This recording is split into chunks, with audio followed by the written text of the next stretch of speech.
Olá, pessoal! Sejam muito bem-vindos ao nosso canal. Hoje vamos falar sobre algo muito importante na nossa caminhada cristã: os três estágios que todos nós passamos. Vamos juntos explorar a salvação, o crescimento na fé e como vencer os desafios do cinismo. Então, pegue o seu café e vamos lá. O primeiro estágio da nossa caminhada cristã diz respeito ao nosso primeiro amor, diz respeito ao primeiro amor que nós temos quando somos salvos. Assim que somos salvos, reconhecendo Jesus como nosso Senhor e Salvador, uma alegria contagiante toma o nosso coração. Uma esperança inexplicável, sobrenatural, toma a nossa alma. Nesse primeiro estágio, nós nos impressionamos com tudo aquilo que Jesus é, com tudo aquilo que Jesus faz. Eu gosto muito de estabelecer um paralelo desse estágio com um paralelo que constantemente os discípulos experimentavam e viviam. Pensa comigo, os discípulos caminhando com Jesus estavam constantemente sendo surpreendidos por quem era Jesus. Eu gosto de dizer que os discípulos, quando caminhavam com Jesus, eles sempre tinham suspiros, suspiros de, sabe, quando você se impressiona com algo, você se assusta com algo. Ah, que isso? Eu imagino que os discípulos tinham essa reação constantemente. Vamos olhar pelas lentes de Pedro por um instante. Quando Pedro tem o primeiro contato com Jesus ali no barco, onde Jesus chama Pedro para ser o seu discípulo, Jesus convida Pedro para ser o seu discípulo depois de dar uma grande pesca para ele. Pedro pesca a noite inteira, não pega nada. Vem Jesus e fala: lança suas redes. Mais uma vez. Vai mais ao fundo e lança suas redes. E assim que Pedro obedece, ele pega uma quantidade sobrenatural de peixes. E ele fica impressionado. Quem é esse que dá uma palavra, eu obedeço e tem uma pesca, um resultado sobrenatural? Logo após isso, Pedro começa a andar com Jesus e começa a ver novas facetas de Jesus. Em um barco atravessando uma tempestade com Jesus no barco, de repente Jesus se levanta e acalma a tempestade. Uau! Ele é aquele que acalma a tempestade. Logo depois, atravessando, passando por uma tempestade, agora Jesus não estava no barco, no meio da tempestade, vem um homem andando sobre as águas e uau!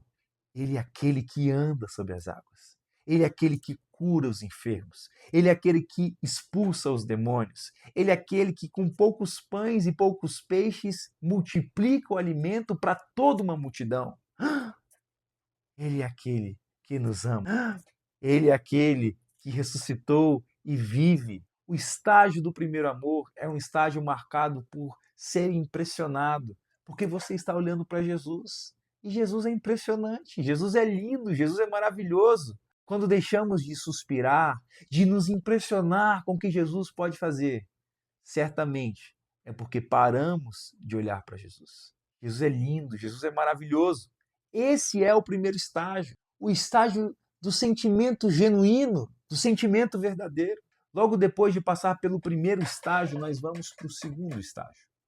E o segundo estágio da caminhada cristã, ao meu ver, é o estágio de você desenvolver a sua fé, de você amadurecer a sua fé. E tão importante quanto você desenvolver o tamanho da sua fé, na verdade, não. Mais importante do que você desenvolver o tamanho da sua fé, nesse segundo estágio, você é desafiado a desenvolver a constância da sua fé.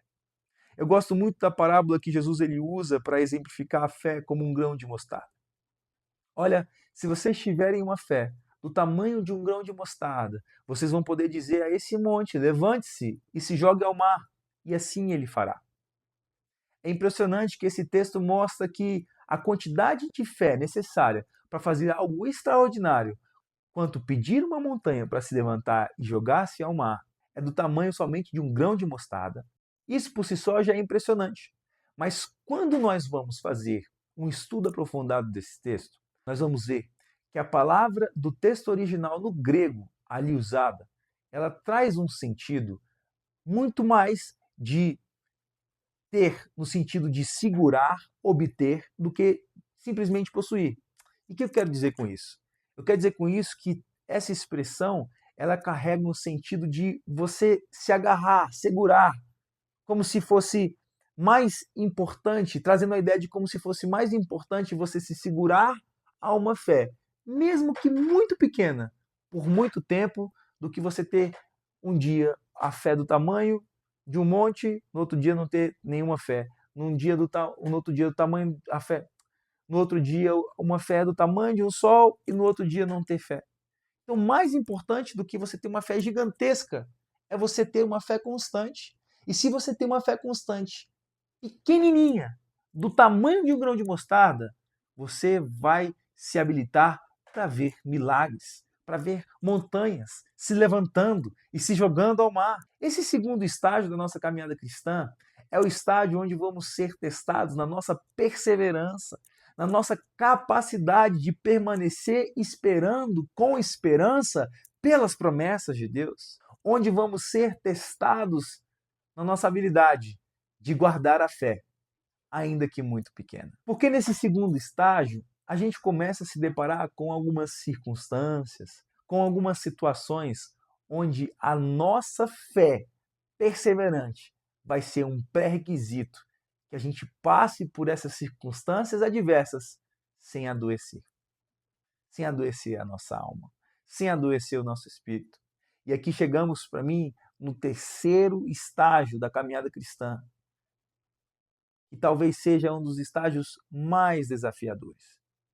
Quando passamos pelo estágio de manter, de guardar a nossa fé, chegamos no desafio do terceiro estágio, na tentação do terceiro estágio, que é a tentação do cinismo e da religiosidade. O cinismo e a religiosidade, eles vêm para tentar roubar, para contrapor esse estado de esperança, expectativa, de estar impressionado, representado pelo primeiro estágio.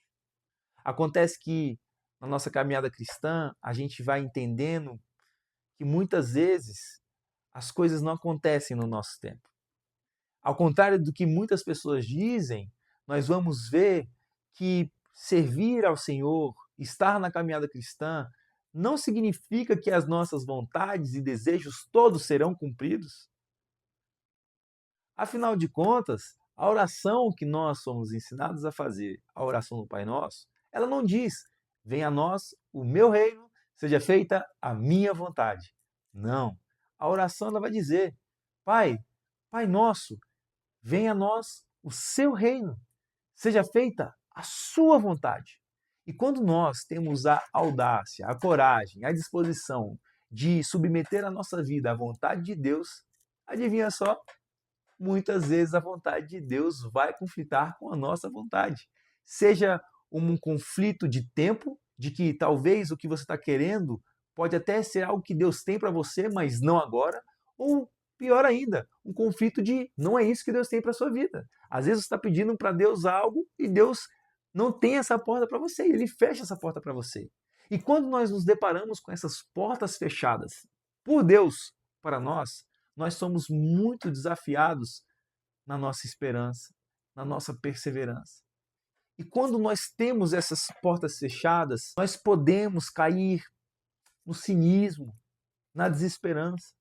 Tem um texto muito conhecido e talvez não muito bem entendido. É um texto que está lá em Provérbios e que vai dizer assim: a esperança adiada adoece o coração. Eu, particularmente, quando era adolescente, criança, e escutava esse texto, eu tinha um entendimento desse texto de que se aquilo que eu estou esperando for atrasado, o meu coração então vai ser adoecido. Mas se você vai fazer um estudo desse texto, não é isso que esse texto está querendo dizer. Por vezes, eu até orava, né? Na época eu estava ali estudando para o vestibular, fazendo pré-vestibular, e eu orava assim: Deus, eu preciso ser aprovado nesse vestibular. Se eu não for aprovado nesse vestibular agora, o meu coração vai se adoecer.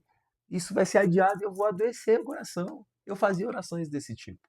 Mas o texto ele não diz isso. O texto vai dizer que se a esperança for adiada, o coração se adoece. Não é se o que você espera for adiado. Não, se a sua esperança O ponto é, não se trata de se você recebeu um atraso na sua promessa. Se trata de como você se comporta, como você se porta esperando pela promessa chegar. Nós não podemos sair desse estágio de esperança nos nossos corações e cair no cinismo, cair no ceticismo, porque se assim o fizermos, vamos adoecer o nosso coração. Precisamos sempre estar em uma posição de expectativa, de esperança pelos cumprimentos das promessas de Deus para as nossas vidas. Tem uma história para mim que é uma história chocante.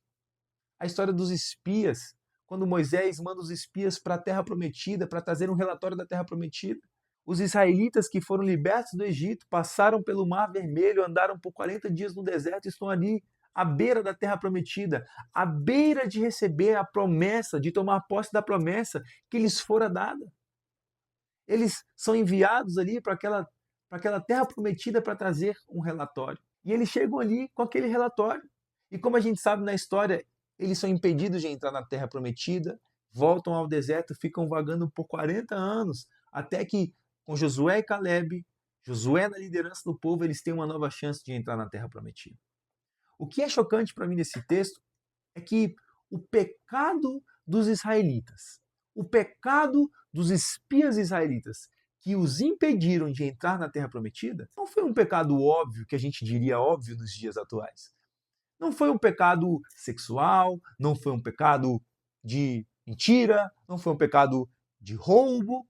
O pecado que eles cometeram, que os impediu de entrar na Terra Prometida, foi o pecado de serem reais demais com a realidade, sensatos demais com a realidade, honestos demais com a realidade. Aqueles 10 espias, a contraponto de Josué e Caleb, eles chegam com o seguinte relato: olha, a terra é incrível, a terra é maravilhosa mesmo, mas tem gigantes.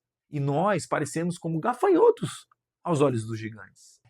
E é engraçado que Josué e Caleb não rebatem essas verdades, eles não rebatem esse relatório. Eles simplesmente falam assim: olha, Deus nos prometeu essa terra. Se Deus nos prometeu, se nós temos uma promessa, vamos entrar.